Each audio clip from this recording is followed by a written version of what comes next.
혈관염은 염증이 침범하는 혈관의 종류에 따라 다양한 진단명으로 진단됩니다. 피부 주변에 작은 혈관에만 염증이 생겨서 피부에 붉은 반점이나 근육통 등이 생기고 그럴 수도 있고요. 아니면 중간 크기의 혈관이나 큰 혈관에 염증이 침범하게 되면 피로, 무기력부터 장기의 출혈이나 신경계의 손상 등 다양한 전신 증상을 유발할 수 있게 되죠. 혈관염의 대부분이 명확한 발생 원인이 밝혀지지 않기 때문에 자가 면역성 혈관염이라는 용어를 종종 사용하는데요. 면역 체계가 자신의 세포를 공격해서 혈관에 염증을 유발시키고, 그다음에 전신에 퍼진 혈관 곳곳에서 염증이 일어나게 되면 여러 조직과 장기를 망가뜨리게 되죠. 비정상적인 면역 체계가 자신의 세포를 공격해서 염증을 발생시키는 상태를 자가면역 질환이라고 합니다. 그래서 원인 불명의 혈관염을 자가면역성 혈관염이다 라는 용어를 쓰는 것이고, 검사상 앙카, 항중성구 세포질 항체와 같은 자가항체가 존재하는 경우도 종종 있습니다. 어쨌거나 이렇게 혈관염으로 진단받은 경우의 대표적인 치료법은 스테로이드와 면역 억제제입니다.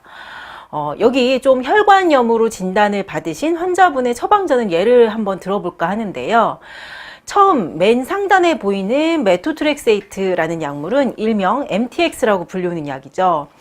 류마티스 관절염이나 아니면 자궁의 임신 등의 낙태를 유도하기 위해 처방받아보는 경우가 종종 이제 들어보셨던 약물일 겁니다. 메토트렉세이트란 세포 독성 항암제에 해당하는 약물로요. 세포의 분열을 억제하여서 혈관염을 억제하기 위해서 처방됩니다. 그 다음에 이제 프로그라 캡슐이라는 처방이 있는데요. 성분명이 타클로리무스라는 약제이죠. 면역 억제제에 해당합니다. T림프구, 면역 체계죠. T림프구의 활성화를 억제시켜서 면역 반응을 억제시키는 약물로 알려져 있습니다. 자가 면역 반응으로 인해 혈관이 공격당하는 것을 억제시키기 위한 또 처방입니다. 그리고 세 번째는 부신피질 호르몬이라고 명시되어 있는 이제 자주 들어봤던 소론도란 처방이죠. 우리가 보통 스테로이드라고 불리우는 약제입니다. 이제 면역 반응을 억제시키고 항염증 작용을 통해 혈관염을 진정시키기 위한 약물입니다. 그 밖에 이제 아래에 있는 세레브렉스나 뉴론틴 같은 경우는 해열 소염 진통제로 혈관염의 통증 제어를 위해, 그 다음에 신경병증성 통증 완화를 위해 처방됩니다. 좀 대충 감이 오시나요?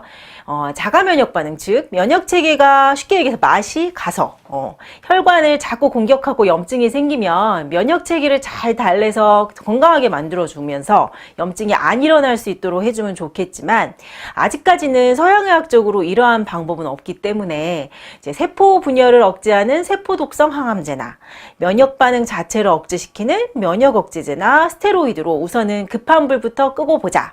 그리고 염증으로 인해 초래되는 통증은 진통제로 우선 컨트롤하고 이런 것들이 자가면역성 혈관염의 서양의학적 치료 방법이죠. 세포 독성 항암제, 면역 억제제, 부신포질 호르몬제는 모두 문제가 되는 세포에만 선택적으로 작용을 할 수 없기 때문에 여러 가지 부작용들이 초래될 수 있습니다. 간의 독성이라든지 빈혈이나 백혈구 감소증, 그리고 정상적인 면역 반응 자체가 다 억제가 되면서 감염이 쉽게 일어난다거나 스테로이드로 인한 쿠싱 증후군 등등 다양한 부작용이 생기죠. 그리고 더 중요한 것은 대부분의 혈관염 환자들이 처음엔 이런 약물로 통증이나 염증이 조금 컨트롤되는 듯 하지만 점차 약을 먹어도 효과가 없다고 하시게 됩니다. 약물에 대한 내성도 생기게 되고 이제 면역 반응을 억제해서 증상을 진정시키는 것에는 한계가 오기 때문입니다. 자가면역성 혈관염, 이제 환자분들이 통증으로 너무 힘들어 하시기 때문에 우선은 통증이나 염증을 컨트롤하는 것이 반드시 필요합니다. 하지만 서양의학적으로 이렇게 조절을 하는 것과 동시에 체질 진단과 면역 체계 회복을 위한 치료를 병행해 주었을 때 효율적인 치료가 가능합니다.